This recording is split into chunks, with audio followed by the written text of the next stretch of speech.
બોટાદ જિલ્લાના રાણપુર તાલુકાના નાગનેશ ગામમાં સુખભાદર નદીના પટમાં ગેરકાયદેસર ખનનની સમસ્યા દિન પ્રતિદિન વધી રહી છે।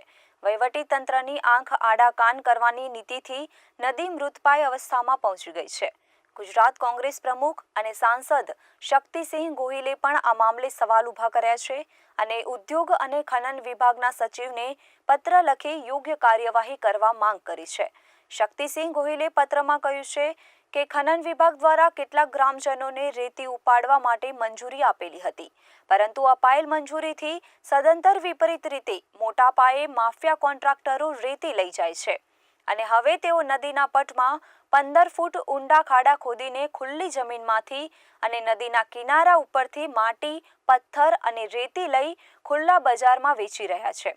આ કૌભાંડ ખાણકામ સત્તાવાળાઓ, મહેસૂલ સત્તાવાળાઓ અને પોલીસ અધિકારીઓના મહેરબાની અને હપ્તાખોરીથી ચાલી રહ્યું છે।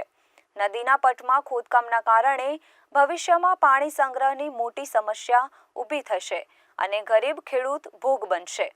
વિવિધ લોકો દ્વારા ઘણી ફરિયાદો કરવામાં આવી છે, પરંતુ ખાણકામ વિભાગ અને મહેસૂલ વિભાગ દ્વારા તે ફરિયાદો દાખલ થયા બાદ નક્કર પગલાં લેવાતા નથી।